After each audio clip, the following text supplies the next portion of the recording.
Before we begin the story, let us know where you're watching from by leaving a comment below. If you enjoy this video, don't forget to like and subscribe. Have a wonderful day. Enjoy the story. The central station was so crowded, it looked like Black Friday at an electronics store. And there he was, James Carter, CEO of one of the biggest hotel chains in the country, looking like he had just stepped off a fashion runway but lost like a penguin in the desert, totally disoriented, trying to find his younger sister. Yellow sweater, hair tied up, purple backpack. "Where is this girl?" he mumbled, already annoyed. Then, about 30 feet away, he saw exactly what he was looking for. Yellow sweater, messy bun, purple backpack in hand. The mission was clear: surprise his sister. Without thinking twice, he opened his arms and wham grabbed the girl from behind in a huge hug, swinging her from side to side like they just scored a goal. "Got you. You're late." "Were you playing Uno with old ladies on the train?" The woman froze. In a split second, she spun around like an angry owl. It wasn't Sophia. It was a total stranger.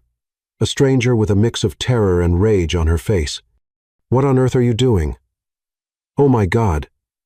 James jumped back so fast, he nearly tripped over an abandoned suitcase. "You're not my sister." The woman didn't wait for an explanation. She raised her purse like a Viking sword and smacked his arm hard. "Creep. Station maniac. Suit-wearing weirdo. Ouch. Wait. Hold on. This is a misunderstanding." "Oh. Really? Is grabbing strangers your new hobby, going around hugging everyone like you're handing out flyers?" "I swear, I thought you were my sister." "Does your sister enjoy surprise hugs from men in suits who smell like expensive cologne?" James raised his hands like he was being arrested. "Okay, you're right. You're absolutely right. I messed up. I hugged the wrong person." She crossed her arms and looked him up and down. "What kind of person hugs a strange woman in a public station? It was a mistake, I swear. You're wearing the same sweater as my sister." "Oh, sure. Yellow sweater, official family uniform. You also have a purple backpack. And my sister said she would too. So, are you going to hug everyone with a purple backpack now, you lunatic?" "You're right. I acted without thinking, but you have a strong punch. Well done." My arm's still shaking. People were starting to look. A security guard was walking over but stopped when he realized it wasn't a real fight. It was better than Netflix. "Okay, ma'am, take a breath. My name's James, and I promise I'm mostly normal." "Normal? You're wearing a suit like you're buying the moon, and you think it's normal to grab a stranger from behind. Well, depends how you look at it." "Oh, no, don't start with the needy CEO jokes." "Okay. Okay. Peace. At least tell me your name, so I know who I'll be dreaming about when I get sued later." "Isabel. Isabel Torres. I'm waiting here for my mom. She's coming back from a trip to the countryside with a group of ladies who love bingo and dramatic soap operas." "Wow, sounds intense. Not as intense as being attacked by a millionaire at the station. Please, let's call it a poorly timed motivational hug." She rolled her eyes, but the corner of her mouth hinted at a smile. "All right, mister. Motivational. Just don't make a habit of it." Before James could respond, a woman's voice called from behind. "James." He turned. It was Sophia, his sister, with the yellow sweater, tied-up hair, and no purple backpack. "There you are. I was late because some lady stopped me to ask if I was in a television soap opera." "Can you believe that?" James pointed at Isabel, still embarrassed. "So, I kind of mistook her for you and, well, I hugged the wrong person." Sophia looked at Isabel, then at her brother, then smiled with a mischievous grin that could melt chocolate in Alaska. "Are you dating?" "What? No. Oh my gosh, you finally found someone. Sophia, it's not like that. I just got confused. Wow, she seems nice and confident. You should date her." "Stop it. She already hates me." The best way to start a relationship is with some tension. It means there's chemistry. Isabel was already half laughing, pretending she wasn't listening. "We're heading out. It was a pleasure being mistaken for someone else. Next time, tell your sister to wear a construction helmet. Might help avoid CEO hugs." "That's a good idea." And again, I'm really sorry. It's okay. Just don't show up at my wedding, claiming it was love at first hug, all right? She walked away, smiling, and went to hug a short lady who just got off the train, pulling a pink suitcase covered in telenovela stickers. Meanwhile, James and Sophia were walking in the opposite direction. She really was a nice person, Sophia said, still holding on to the thought. It was a mistake. Funny, sure, but still a mistake. A mistake with a yellow sweater and a smile like an ice cream commercial. You should thank the universe. It's clearly trying to help you. If that was help, I don't want to know what sabotage looks like. You should date her, Sophia.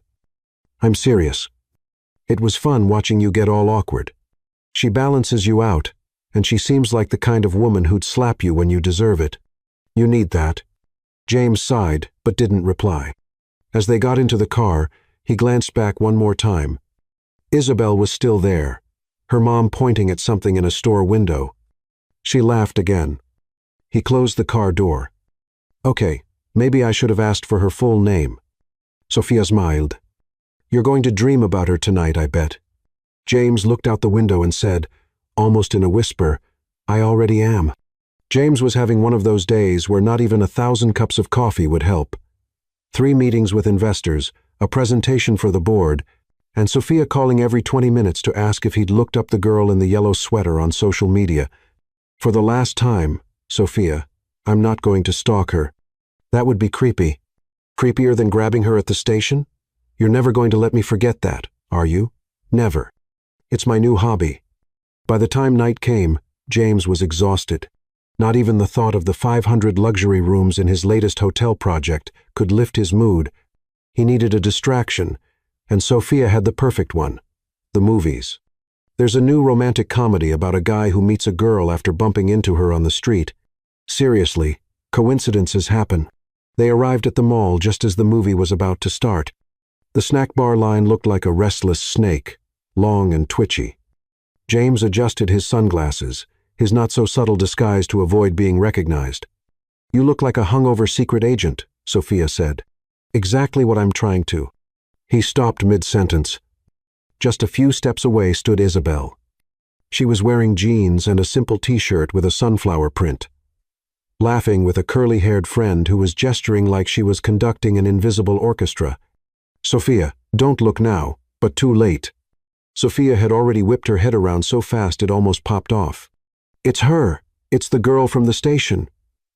She yelled with zero discretion. Isabel turned as if she'd heard a fire alarm. Her eyes widened when she saw James, who was now trying to hide his face behind his wallet. Seriously? Isabel laughed, walking over. The serial hugger is following me now? James lowered his sunglasses, defeated. I swear I didn't plan this. Uh-huh. I bet you planted a GPS tracker in my bag after you tackled me with that hug. Technically, you hit me with your bag in surprising strength, I might add. Isabel's friend nudged her. Who's the handsome guy in sunglasses indoors? Long story. Mia. This is James, the crazy CEO I told you about. The one with the killer hug at the station. Oh, the guy you said smelled like money and had a toothpaste commercial smile? Isabel choked and elbowed her friend. I never said that. James raised an eyebrow and smiled. Smelled like money? Interesting. Don't mind Mia. She has frequent hallucinations. Sophia, now practically glowing, grabbed Isabel's arm. Are you two seeing this movie too? What a coincidence. We should sit together. I'm not sure that's a good, James began. It's a great idea, Mia interrupted, exchanging a knowing look with Sophia. We're already forming our secret club, embarrassing James in public. Olivia suggested. Isabel said, Exactly, Sophia agreed. The 4 of them ended up sitting in the same row, with James and Isabel coincidentally placed side by the 2 amateur cupids. During the trailers, James whispered, Can I buy you a soda as an apology for the hug trauma? I think the bare minimum would be a soda, large popcorn, and a note from a therapist. He laughed. When the lights finally went out, James felt something strange in his chest, a mix of nervousness and joy that not even signing $1 million contract could bring. The movie was about a clumsy guy who accidentally spilled coffee on the girl of his dreams and then kept running into her everywhere. Very subtle movie choice. Sophia, James muttered to his sister. No idea what you're talking about, she said, tossing popcorn into her mouth with a big grin. When the kiss scene came on, James felt Isabel's arm brushing his on the armrest. Neither of them moved. It was a small touch, but his skin felt like it was on fire. At the end of the movie, the lights came on, and the four of them went to a nearby cafe. The conversation flowed more naturally than James could have imagined. Isabel worked as an event planner but had been out of a job for a few months. The market's tough, she explained, playing with her milkshake straw. Apparently, no one wants to hire someone who throws science-themed kids' parties after a baking soda and vinegar experiment exploded at a city councilman's son's 7th birthday. It wasn't your fault. The kid doubled the vinegar, Mia defended her. Try telling that to the councilman, who had to scrub blue glitter off his bald head for 2 weeks. James laughed harder than he had in a long time. My company is looking for someone in the events department. You should send your resume. Oh, sure. And under special skills, I'll put ambushing CEOs at train stations. That might actually be a competitive edge, he joked. Sophia and Mia exchanged another glance, smiling like their plan had just worked out. When it was time to say goodbye, Sophia and Mia mysteriously disappeared to buy something urgent at a store, leaving James and Isabel alone. They're not very subtle, are they? Isabel said. Sophia has all the subtlety of an elephant in a glass shop. An awkward silence settled between them for a moment. So, they both started at the same time. You first, James said. That job thing. Was that serious? Or just a pickup line disguised as kindness? Both, he smiled. We really are looking for someone, and I really would like to see you again. No surprise hugs, I promise you. Well, I really need a job, but working for the guy who hugged me, that'd be weird. Think of it as material for future embarrassing stories to tell your friends. Isabel smiled and pulled out her phone. All right, give me your number. I'll send my resume tomorrow. James gave her his contact info, suddenly feeling nervous for no reason. When Mia and Sophia came back, suspiciously without any shopping bags, they all said goodbye. On the way home, Sophia couldn't stop smiling. What? James asked, pretending to be annoyed. Oh, nothing. Just thinking how I'm going to be a great maid of honor. We barely know each other. Yeah, but you saved her number, didn't you? James looked at his phone and realized, horrified, that in his hurry, he hadn't saved Isabel's contact. Shoot, I forgot to save it. Oh, brother, you really need help. That night, James couldn't sleep. He stared at the ceiling, thinking about yellow sweaters and smiles that belonged in an ice cream commercial, and praying Isabel would actually send that resume. Isabel arrived at the impressive Carter Hotel's building 40 minutes early. She waited at the cafe on the corner, mentally rehearsing her interview answers while sipping coffee strong enough to wake a dinosaur. This was her big chance. After doing some research on the company she might have done some FBI-level stalking on James Carter too. She found out the position was actually important. Corporate events coordinator.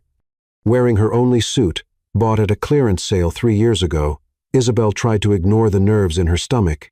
She really needed this job.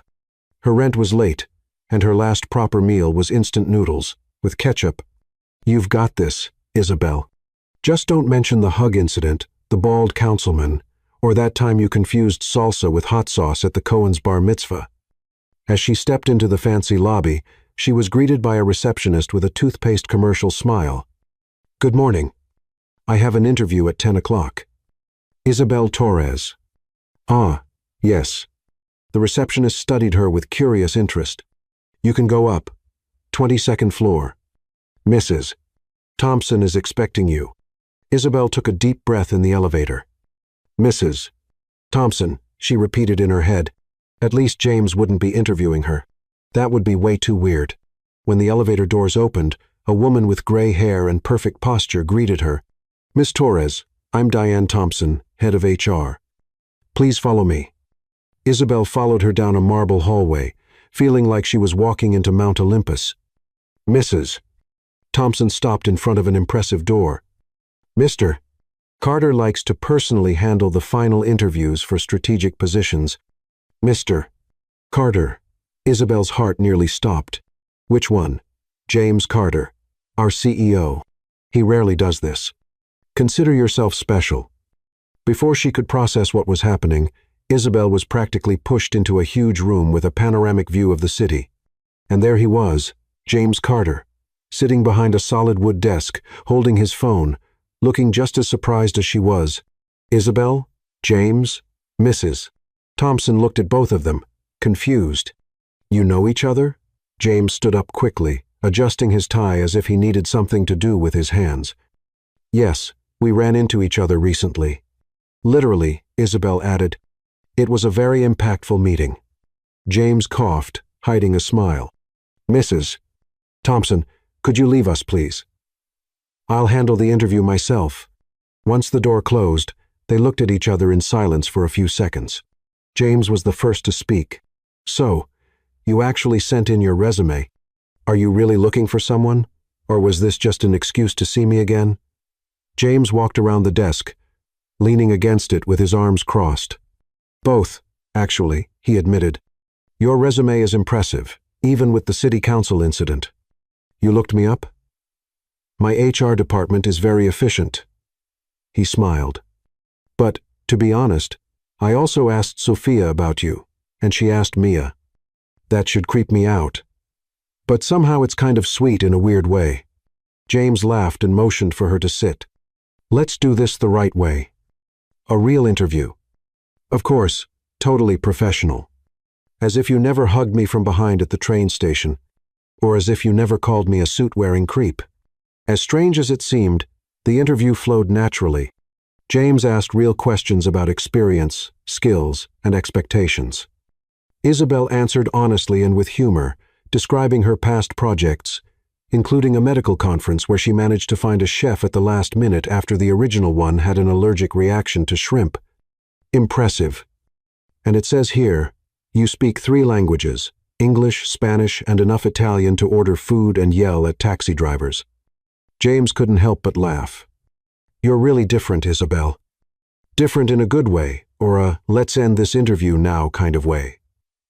Definitely a good different. His gaze lasted a second longer than it probably should have. Isabel felt her cheeks warm. Well, James shuffled some papers on his desk, clearly trying to keep it professional. Technically, you'd be my direct assistant for corporate events. Do you think you could handle that? Working with me, I mean? Will you promise not to hug me from behind again?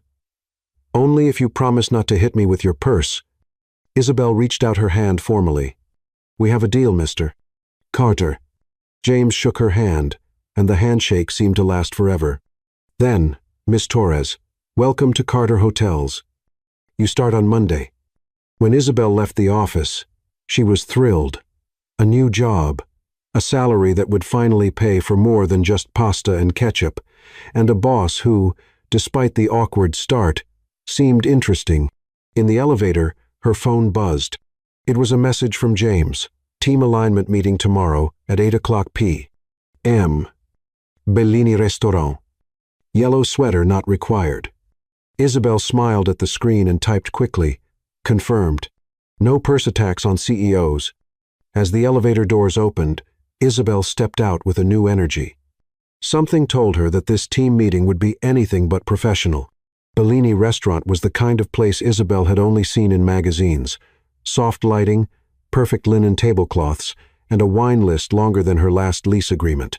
She chose her best dress, black, simple, but elegant, and arrived exactly at 8 o'clock p.m.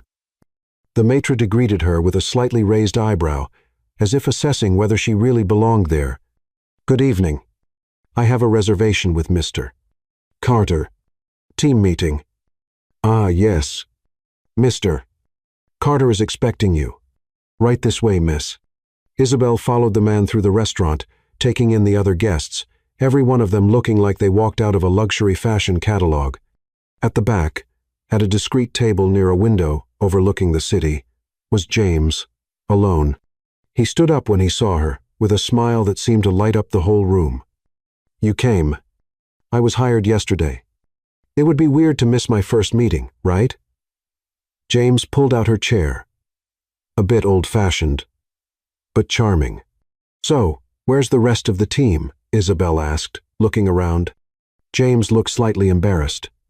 "Well, this is a more private meeting to talk about your direct integration with me." "Oh, of course." A private meeting in one of the most romantic restaurants in the city. Totally professional.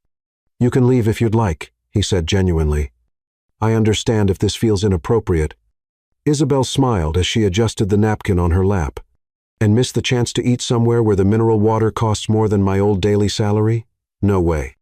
The initial tension faded quickly. James was surprisingly easy to talk to. He didn't have the pretentious air Isabel expected from a millionaire CEO. Instead, he shared stories about hotel disasters with a refreshing sense of self-irony. "So, the governor is stuck in the elevator, the 5-tier cake is melting in the lobby, and I'm standing in my underwear because my suit got hit by an exploding champagne bottle." Isabel nearly choked on her wine. "What did you do?" "I grabbed a tablecloth, wrapped it around my waist like a toga, ran up the stairs to the rooftop, borrowed a waiter's uniform 2 sizes too big, and went back to save the day." The governor never knew that the guy who rescued him was wearing pants with suspenders and sleeves rolled up 5 times. "Now I understand why you need someone organized on your team." "Exactly." James looked at her seriously. "You have no idea how refreshing it is to be with someone who's not trying to impress me all the time." "Who said I'm not trying to impress you?" "I haven't dropped a single fork." "That's a personal record." Their conversation naturally moved into more personal topics. Isabel spoke about growing up as the only child of a literature teacher who loved Mexican soap operas. James shared the pressure he felt taking over the family business at 26 when his father got sick. "Sometimes, I feel like I'm living the life everyone expected of me, not the one I truly wanted," he confessed, swirling his wine glass. "Everyone sees the successful CEO. No one sees the guy who wanted to be an architect." "An architect, really? I used to draw buildings as a kid.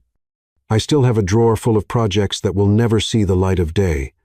"It's never too late to change," says the woman who once exploded glitter at a city councilman's party. That was an artistic revolution that people didn't understand. They both laughed, and James leaned in slightly across the table, closing the distance between them. "You're amazing, you know that? Most people try to be what they think I want to see. Well, I already hit you with a purse. I think we're past trying to impress each other."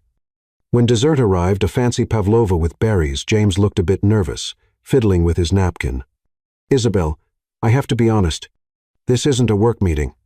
"You don't say," she said, feigning surprise and placing her hand on her chest.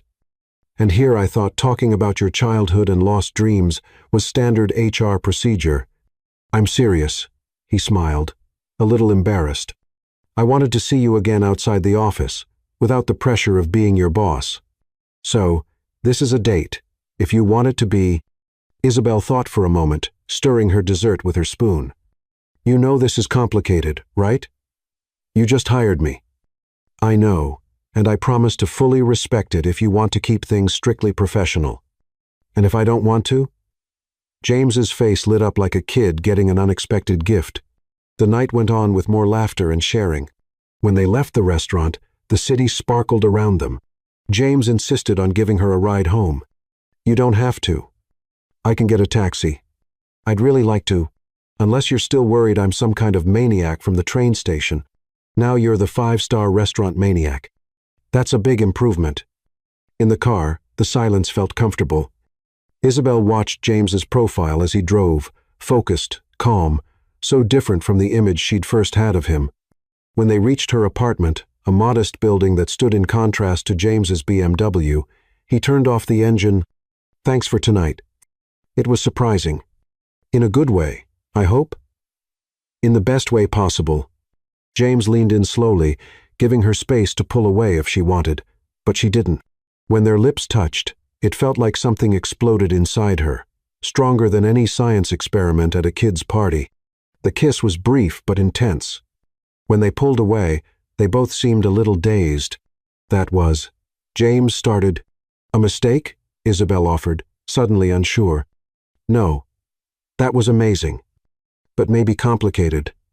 Very complicated. Should we pretend it didn't happen?" Isabel bit her lip, thinking. "Professionally, yes. Personally, I think I'll remember that kiss every time you ask me to schedule a board meeting. James smiled, gently touching her face. Monday. Work. Professionalism. Right? Right? Totally professional. I won't even remember that I once called you a pervert in a suit. She got out of the car, gave a quick wave, and went into the building. When she closed her apartment door, Isabel leaned against it and slid down to the floor with a silly smile on her face. Her phone buzzed. It was a message from James.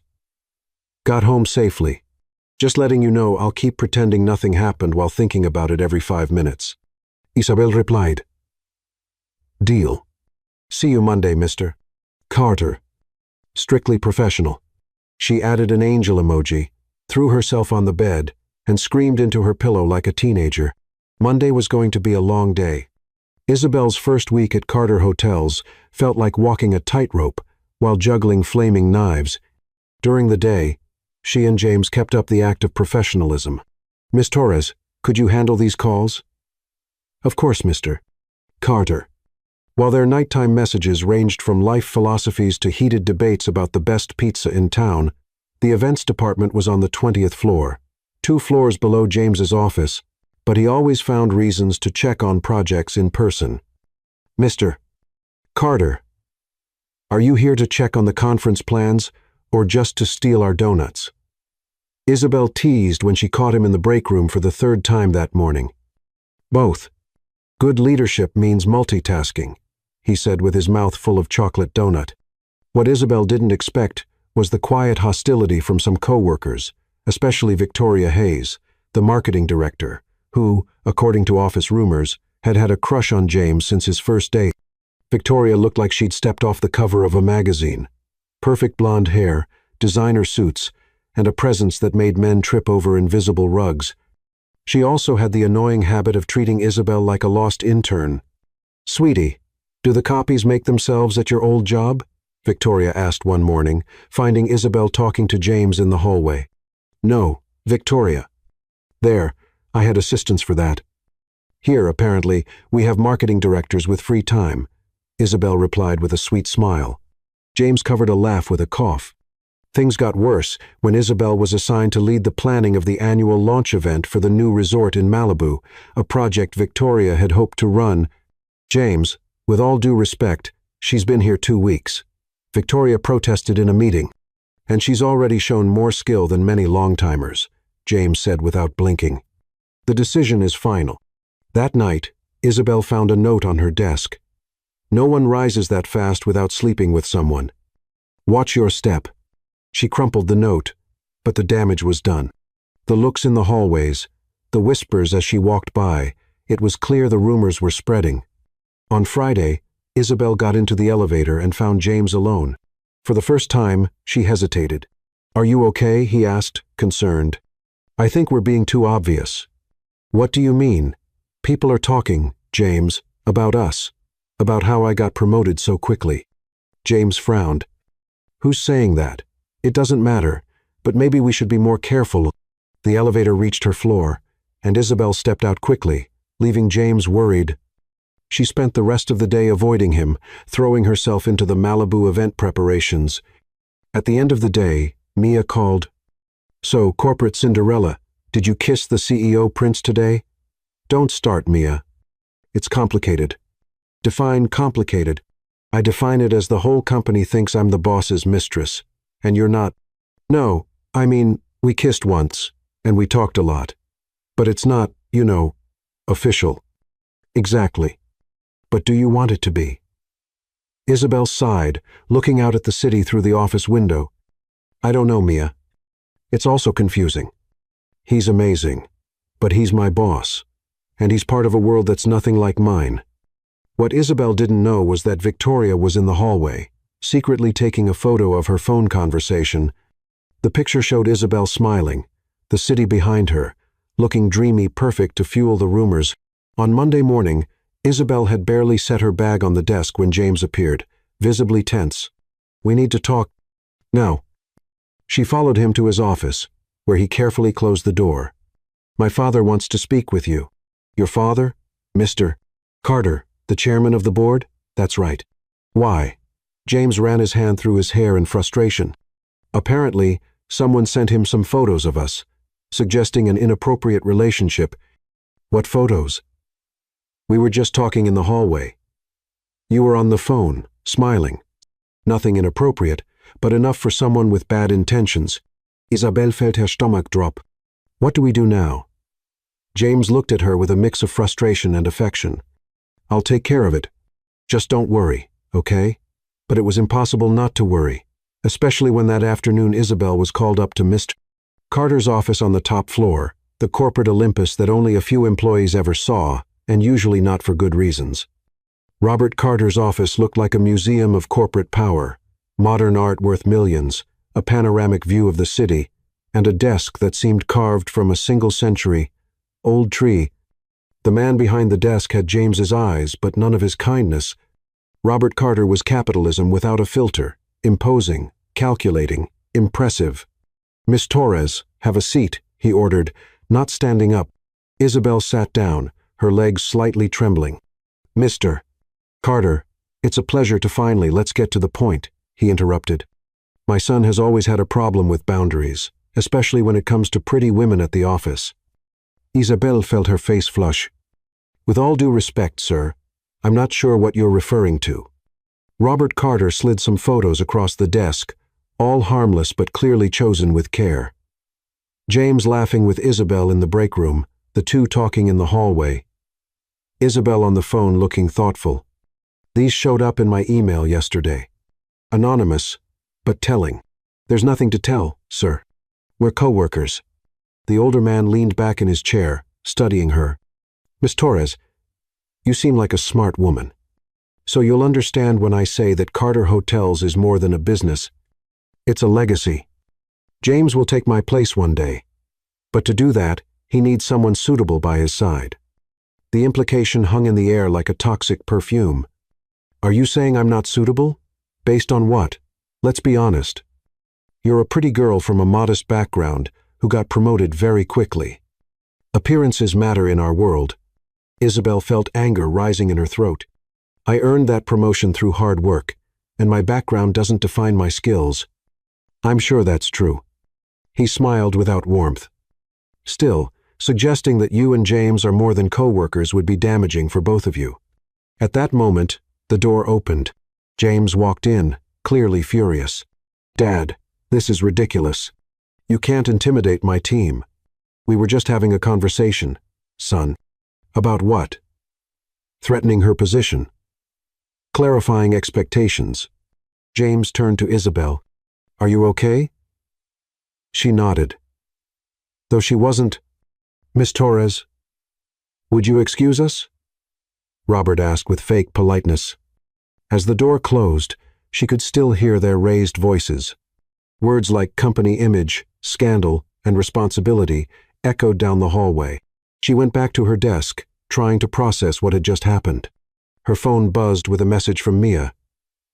Emergency lunch. Now. At the restaurant near the building, Isabel dropped into her chair. He basically called me a social climber. Like I'm using James to move up in the company. What a snob, Mia said, clearly angry. What are you going to do? What can I do? He's James's father, the owner of the company. And James? I don't know. He seemed really upset. As if on cue, Isabel's phone rang. It was James. We need to talk. His voice was tense. I'm on my way. 15 minutes later, James walked into the restaurant. His eyes were stormy, but his shoulders looked defeated. Mia, do you mind? Not at all. She grabbed her purse. Isabel, call me later. Once alone, James sat down and rubbed his face with his hands. My father's a dinosaur. A powerful dinosaur, Isabel added. He said he'd use his influence to ruin your career in the industry if we continue whatever this is. Isabel felt something break inside her. And what is this, James? I don't know. Something good. Something real. Something worth risking your position in my career for? The question hung between them like a dark cloud. Are you asking me to choose? He finally said. No. I don't want to be the reason there's a wall between you and your family. What if I want to choose you anyway? That would be a mistake. We've known each other for what? 3 weeks. Because of one hug that got misunderstood? James looked hurt. So that's all it was for you? A mistake? That's not what I meant. It sure sounded like it. The tension rose, fed by fear and uncertainty. Maybe I should just quit, Isabel finally said. No. You worked hard to get there. And it looks like I worked the wrong way, since everyone thinks I slept with the boss. James closed his eyes, like he'd just been hit. That's not how people see you. No? Then why is there a picture of me in your father's email? That was Victoria. She's always been like that. Manipulative. Don't let her win. This isn't about winning. It's about my reputation, my career, your heart. He finished softly. Isabel felt tears coming. It's not fair, James. I finally found a job I love, someone who makes me feel. And now I have to choose. You don't have to choose. I'll face my father. And risk everything you've built? Your family's legacy? Sometimes I wonder if I even want that legacy. Isabel stood up, grabbing her bag. I need to think. Alone. Isabel, please. I'm resigning tomorrow. It's better for everyone. It's not better for me. His voice broke. She leaned in and kissed him gently on the forehead. Thank you for hugging me at that train station, even if I was the wrong person. When she walked out of the restaurant, the tears finally came. Isabel wandered through the city, feeling lost and amazed, with no way out. Her phone wouldn't stop buzzing with messages from James, but she couldn't bring herself to look. Back at her apartment, Isabel stared at the ceiling all night. In the morning she wrote her resignation letter and sent it by email. She couldn't face James in person. The reply came almost immediately. Please give me a chance to fix this. Don't give up on us. Jay. But Isabel had already given up on James, on the dream job, and on the silly idea that a mistaken hug could change her life. 2 weeks had passed since Isabel left Carter Hotels. 2 weeks of sending resumes, failed interviews, and sleepless nights staring at the ceiling. Her phone had stopped buzzing with messages from James. He'd finally gotten the message. Isabel was picking at a bowl of soggy cereal when Mia burst into her apartment without knocking. That's it. I've had enough of your sad indie movie heroine phase. Good morning to you too, Mia. Seriously, Isabel, you look like a zombie in a bathrobe. It's time to snap out of it. I am snapping out of it. I sent my resume to 3 places today. Wow, amazing. Someone call the press. Mia rolled her eyes and dropped onto the couch. What about James? What about him? Oh, come on. He sent you more messages than a teenage boy with a crush. And now nothing? Isabel sighed and pushed the bowl away. He gave up, finally. Or maybe he's just as miserable as you are. I'm not miserable. Sure. That's why you've been wearing the same shirt for 3 days, and you've got a collection of Chinese takeout boxes that could qualify as a historical site. Meanwhile, in James's office, things weren't much better. Piles of unsigned documents, canceled meetings, and an expression that made employees avoid him in the hallway. Sophia walked in without knocking, tossing a magazine on his desk. You're on the cover of Forbes, and you look like you got hit by a train. Kind of ironic, considering where you met her. Don't start, Sophia. You're a mess. I'm busy. Doing what? Staring out the window and sighing like some sick poet? James finally looked at her. What do you want me to do? She made it clear she doesn't want to see me. And you, the great CEO, just gave up. Where's the guy who closed that impossible deal in the Bahamas, who saved the Tokyo hotel from certain bankruptcy? This is different. Why? Because you actually care. Sophia sat on the edge of his desk. She made you smile, James. For real. The first time since you took over that chair. It's not that simple. It never is. But you've got 2 choices. Stay miserable or do something about it. That night, James was driving around the city with no destination. Without realizing it, he ended up in Isabel's neighborhood, parking in front of her building. He sat there, staring at the lit window on the 3rd floor, wondering what she might be doing. His phone rang. Victoria's name flashed on the screen. James, we need to talk about the Malibu launch. It's a mess since Miss Torres left. Not now, Victoria. I'm at the office. We can fix this quickly. I said, not now. James, I know you're upset, but the company can wait one night. He hung up, still looking at Isabel's window. Inside, she was trying to focus on a movie, but her mind kept drifting back to James. The doorbell startled her. Who is it? She asked through the intercom. Delivery for Isabel Torres. Curious, she went downstairs. There was no one at the front desk, just a package with her name on it. Inside, she found a phone with a sticky note. Press play. It was James's phone. Confused, she pressed the play button on the voice recorder app. Isabel, if you're hearing this, it means Sophia managed to deliver the phone. This is probably the strangest thing anyone's ever done, but I've been trying to say this for 2 weeks, and, well, I'm terrible with words when it really matters. His voice paused, and Isabel could hear him breathing nervously. I understand why you left. It wasn't fair to you all, that drama, the pressure, the accusations. You deserve better than that. But I need you to know that hug at the station? It was the best mistake I ever made. Isabel felt the tears starting to form. I know it sounds crazy. We haven't known each other for long, but I've never felt this way before. That feeling that when I'm with you, I can just be me, not the CEO, not the heir to the Carters, just James.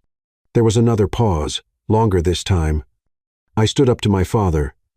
I told him you're not negotiable, that if he wants his precious legacy intact, he'll have to accept you in my life, in whatever way you choose to be in it. Now Isabel was crying openly. If you're willing to give me another chance, I'll be at Central Park tomorrow at 6 o'clock p.m. at the cafe by the lake. If you don't come, I'll understand, and I promise I'll never bother you again.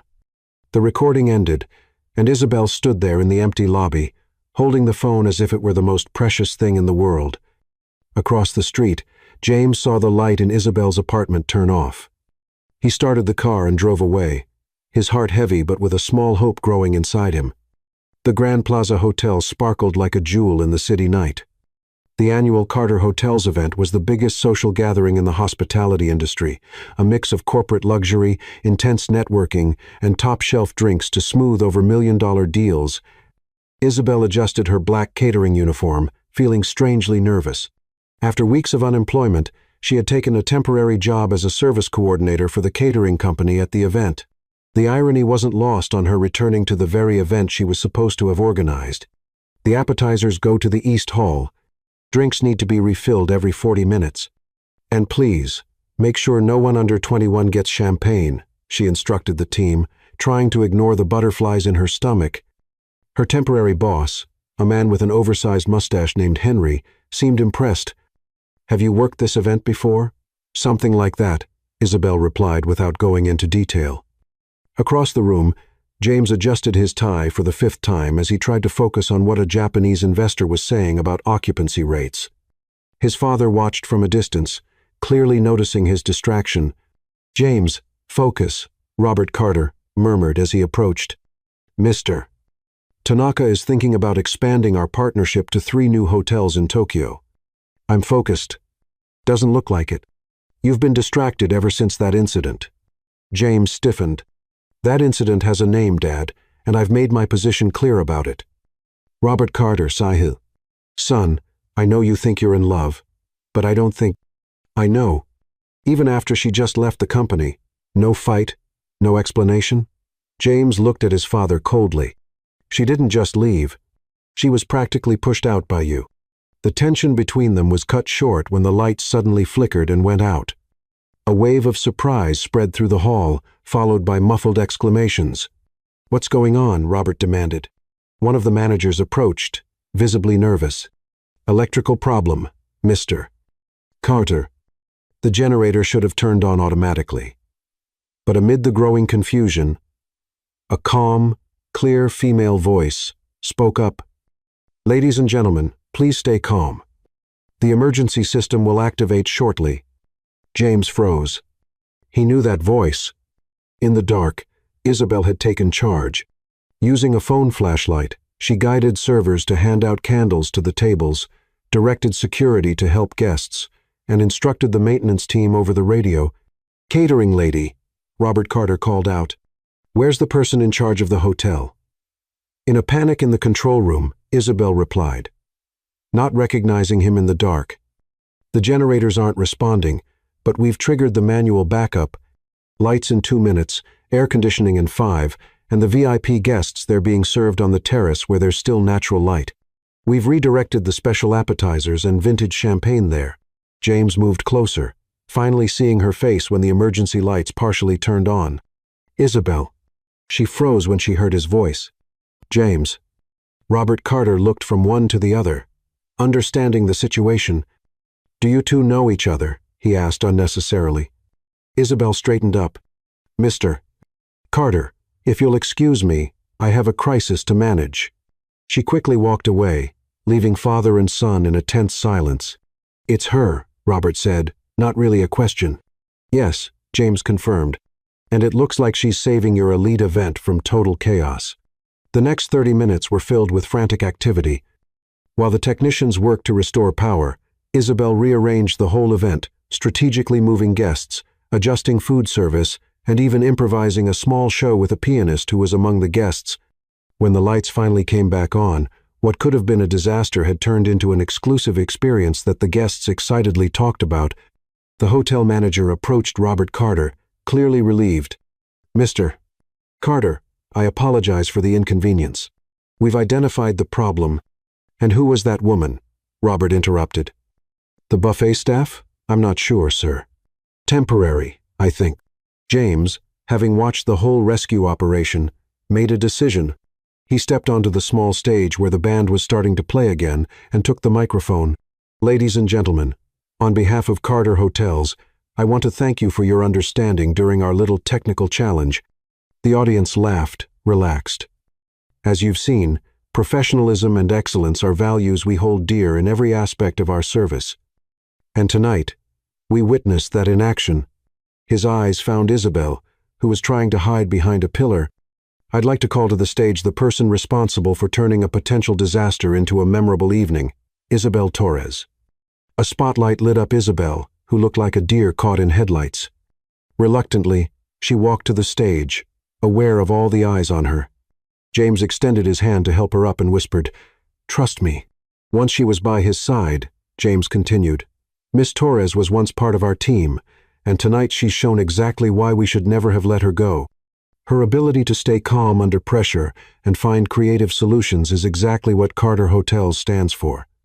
The guests applauded, many nodding in recognition of the woman who had saved the night. And, if I may be a little honest, James's voice trembled slightly.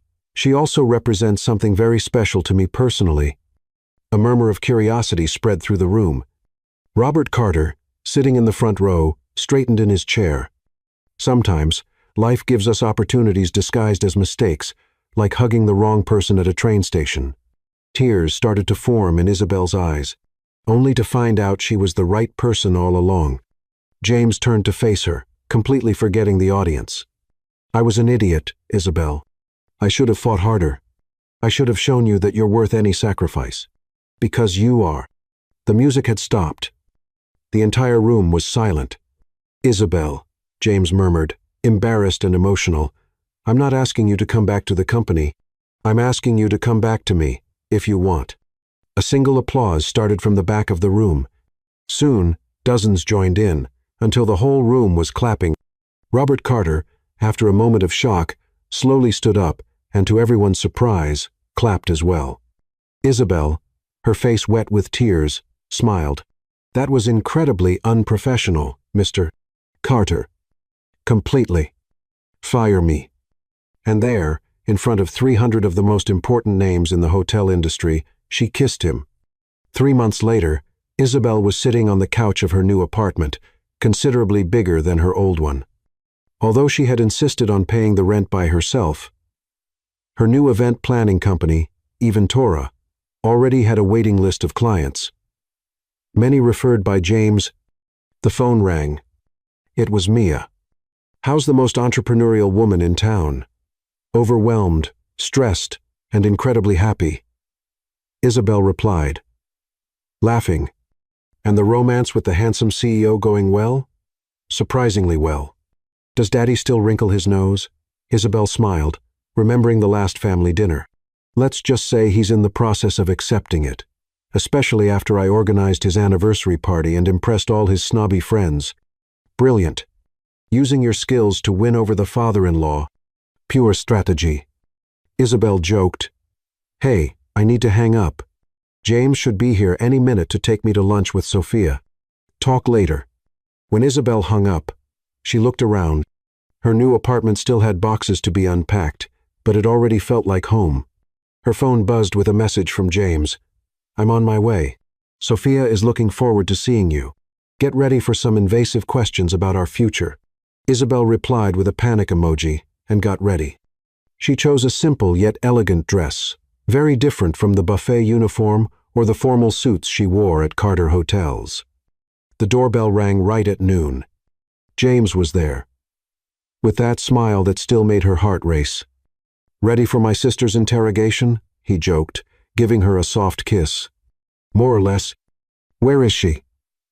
Oh, she'll be late, as always.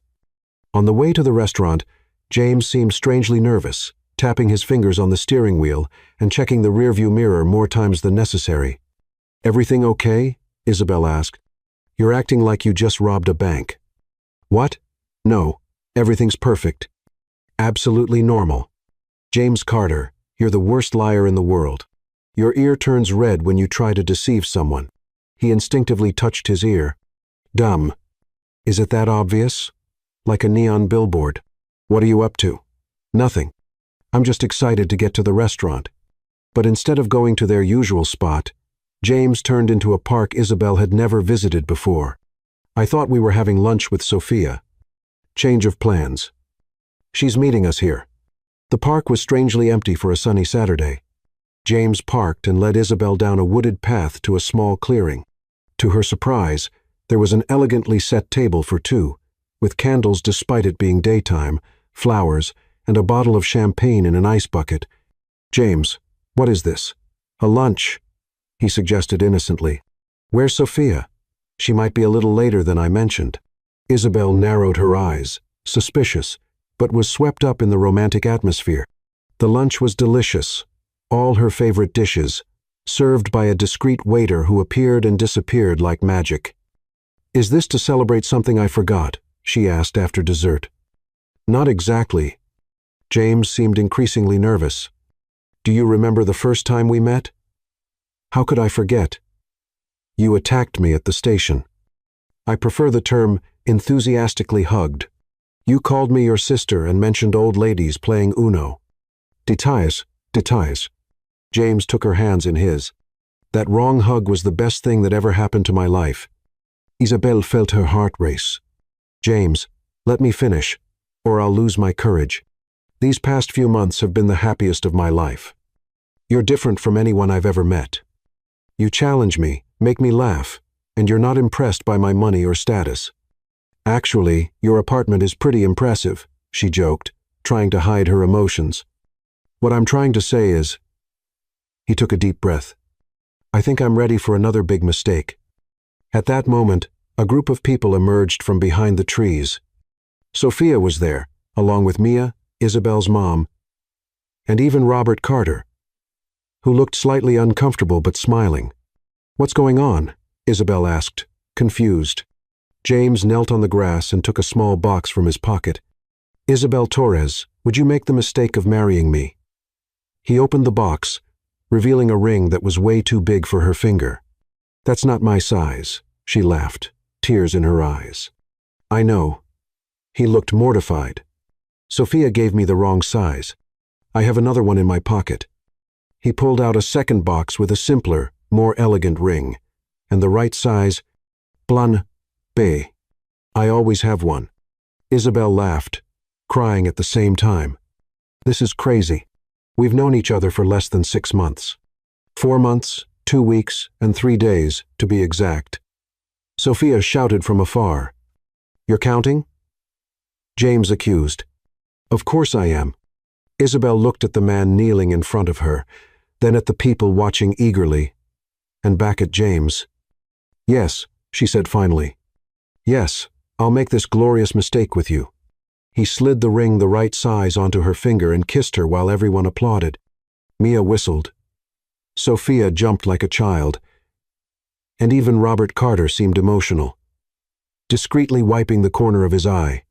Isabel's mom came over and hugged her daughter. My daughter, marrying a man who hugged her by mistake. This is soap opera material. Mom, what? It's true. If this were a soap opera, you'd be the humble girl who wins over the rich guy. James extended his hand to his future mother-in-law. I promise I'll take good care of her, Mrs. Torres. I know you will, dear. And if you don't, she'll hit you with her purse again. Everyone laughed, and the impromptu celebration continued into the afternoon. When they were finally alone, James and Isabel sat on a park bench, watching the sunset. So, future Mrs. Carter, he started. Torres Carter, she corrected him. Sorry. Future Mrs. Torres Carter. Any regrets? Isabel looked at the ring on her finger, then at the man beside her. Just one. What's that? That I didn't have a bigger purse that day at the station. It would have made a bigger mess. James laughed, pulling her closer. I love you, you crazy woman. I love you too, you suit-wearing pervert. The big day arrived on a sunny Saturday morning. The wedding was going to be relatively small, at Isabel's request, as she preferred quality over quantity. Still, the guest list had grown to include important executives, celebrity clients of the hotels, and nearly all the staff from Carter Hotels. Isabel was in the makeshift bride's suite while Mia adjusted the final details of her dress. Stop moving, Mia complained, with pins in her mouth. I can't. I'm nervous. What if I trip? What if I forget my vows? What if a meteor falls right in the middle of the ceremony? Mia finished. Relax. It's going to be fine. Sophia entered, holding 2 glasses of champagne. How's the luckiest bride in the world doing? Panicking, Mia replied. Hold her still while I finish here. Sophia handed a glass to Isabel. My brother's just as terrified. If it makes you feel better, he's changed his suit 3 times already. Should that calm me down? No, but it's cute. Isabel's mom rushed into the room like a whirlwind, carrying a mysterious box wrapped in tissue paper. My daughter, I brought you something special. Mom, if it's that tiara from Cousin Consuela, better. Mrs.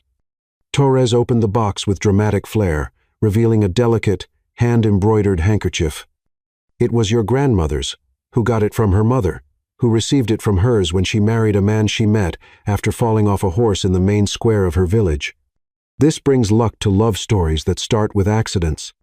Isabel took the handkerchief, genuinely touched. Mom, this is beautiful. And she embroidered our date? Look. In the corner of the handkerchief, the wedding date was delicately stitched, along with the initials I, J. When did you have time to? A mother always finds time, my dear. Especially when your daughter is about to marry a man who could buy half the country, but chose to hug her by mistake at a train station. The 4 women burst into laughter. Sophia raised her glass. To unexpected meetings and awkward hugs, Mia added. On the men's side, James was indeed on his 3rd suit, while his best friend and best man, Daniel, watched with amusement. Man, it's just a suit. She'll love you in any of them. It's not just a suit. It's the suit. It has to be perfect. Daniel shook his head, enjoying his friend's nervousness. You've negotiated billion-dollar deals without breaking a sweat. What's making you so nervous now? That was business. This is forever. Are you really sure about that? Daniel asked, suddenly serious. You've known each other for such a short time. James stopped adjusting his tie and looked at his friend. More sure than I've been about anything in my life. I know it sounds crazy, but it's like I found the missing piece to a puzzle I didn't even know was incomplete. Daniel smiled, satisfied with the answer. Well, I'm happy for you, man, and looking forward to the next 50 years of embarrassing stories you two will create. Robert Carter entered the room, as elegant as always, but with an unexpectedly soft expression. Son, are you ready? I think so, James replied, adjusting his tie for the 1000th time. Robert walked up to him, placing his hands on his son's shoulders. You know, I was wrong about her. I know. No, you don't understand. I was really wrong. She's exactly what you need, what our family needs. James looked at his father, surprised. Who are you, and what did you do with Robert Carter? The older man laughed, a rare and precious sound. Let's just say your mother made me see things from a different perspective, and maybe I realized I'd rather see my son happy than following the exact path I planned. Robert pulled a small blue velvet box from his pocket. This belonged to your grandmother. She asked me to give it to the bride who truly captured the heart of her grandson. James opened the box, revealing a delicate gold bracelet with small sapphires. Dad, she's going to love this. It's tradition. Her something blue. Oh, and one more thing. Your grandmother specifically said, for the girl who makes him laugh more than he cries. James swallowed hard, emotional. Thank you, Dad. In the garden, the guests were starting to settle in. The decorations were a perfect balance of elegance and simplicity, just as Isabel had insisted, despite protests from the event planners hired by Robert, who wanted something more extravagant. Henry, the man with the oversized mustache who had briefly been Isabel's boss, was now volunteering as the coordinator, directing guests to their seats with the same energy he used to direct waiters. He turned down my money offer, James said to Daniel, watching Henry work. He said he'd rather have the privilege of saying he organized the wedding of the legend of the events industry, who tamed the lion of hotels. You've got quite the nickname to live up to, Daniel laughed. The ceremony was set to begin at 4:00 p.m. The venue was the garden of the new mansion James had bought, against Isabel's protests, who still insisted on paying her share of everything. At 3:50 p.m. The DJ still hadn't arrived. At 3:55 p.m. Isabel's grandmother realized she had forgotten her dentures at the hotel. By 4:00 p.m., half the guests were seated, but the officiant still hadn't shown up. Surprisingly, Victoria Hayes, Isabel's former rival, had shown up to the wedding. Even more surprising was seeing her helping resolve the DJ crisis, connecting her own phone to the sound system and creating an emergency playlist. Let's just say paying for your Valentino dress was my way of saying sorry, she explained to a confused Sophia, who found her messing with the equipment. Besides, nobody deserves a wedding without music. Behind the scenes, Isabel wasn't just dealing with her own nerves but also calming her mother, who was alternating between uncontrollable crying and anxiety attacks about the reception. What if the rich guests don't like my family? What if they think our customs are strange? Mom, if there's one thing I've learned from living with James, it's that money can't buy taste or common sense. Half of these rich folks wouldn't know the difference between an opera and an episode of a soap opera. But your dad is going to sing that family's traditional song, and everyone will love it, especially after a couple of glasses of champagne. Mia peeked out the window. DEFCON 1. Isabel's uncle has already started telling the story about how he won a dance championship in 1979. How much alcohol has he had? Isabel asked, worried. Enough to think he can challenge Robert Carter to a tango duel. Oh my God. Isabel placed her hand on her forehead in theatrical despair. This wedding is going to feel like a failed cultural merger. I think it's amazing, Sophia said, adjusting her bridesmaid dress. My side of the family looks like they walked out of a corporate robot catalog. A little chaos is exactly what we need. Even the absence of the officiant had its unexpected benefit. The delay gave Isabel's grandmother time to get her dentures, which were quickly brought by a driver sent by James. My grandson is an angel, the woman declared, putting her dentures in place with perfection. Just imagine sending someone to get an old lady's teeth so she can smile at the wedding. At 4:15 p.m., everything seemed to be ready. The DJ was improvising a playlist from Victoria's phone. Isabel's grandmother was smiling, now with her teeth. And the officiant had arrived, profusely apologizing for being late due to traffic. In the garden, decorated with lights and flowers, a peculiar mix of worlds was taking place. Executives in designer suits were happily chatting with Isabel's uncles about barbecue recipes. Elegant socialites were taking selfies with Isabel's mom, fascinated by her contagious energy. Even Robert Carter had been captured by a group of the Torres family ladies, who were teaching him basic salsa steps. "I never thought I'd see my dad dancing," James said to Sophia, watching the unusual scene. "I think Isabel has brought more joy to this family than years of therapy ever could." The moment had arrived. The music began. James waited at the makeshift altar, looking both terrified and ecstatic. Sophia, as the maid of honor, walked first, followed by Mia. Then everyone stood up. Isabel appeared, stunning in her simple yet elegant dress, walking down the aisle with her mother, who was crying uncontrollably. "Mom, you promised you wouldn't cry." "I lied, Mrs." Torres sobbed with no shame. What no one expected was that the family's little dog, a French bulldog named Max, whom James had adopted after the engagement, decided that this was the perfect moment for a triumphal run. The little dog, wearing a tiny bow tie, ran down the central aisle, happily barking, much to the guests' delight. "Max, come back here," Sophia whispered, trying to catch the runaway dog. However, the dog had other plans.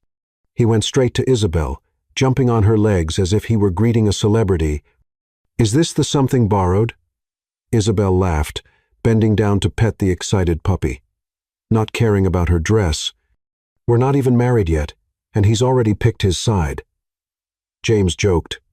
When Isabel finally reached the altar, James looked like he was in a trance. "You're indescribable," he murmured. "Good indescribable or bad indescribable? The best indescribable possible." The officiant cleared his throat, ready to begin.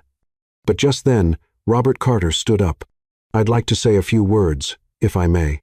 A murmur of surprise spread among the guests. James and Isabel exchanged worried glances. "When my son told me he was marrying a woman he met less than 6 months ago, a woman he literally hugged by mistake at a train station, I thought he had lost his mind." The room fell completely silent. Isabel held her breath. But then Robert continued. "I saw how he changed. How he started smiling more. How he got that spark back in his eyes that he had lost for so long. And I realized that sometimes the best things in life start as mistakes." Tears started forming in Isabel's eyes. "Isabel, welcome to the Carter family. We're complicated, stubborn, and often wrong. But from now on, these are your problems too." Everyone laughed, and the tension eased. Robert sat back down, and the ceremony continued. What happened next was one of those magical moments no one could have planned.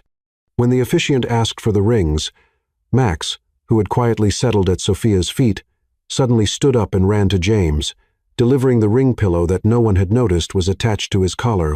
"Looks like we have an official delivery boy," the officiant commented to the delight of the guests.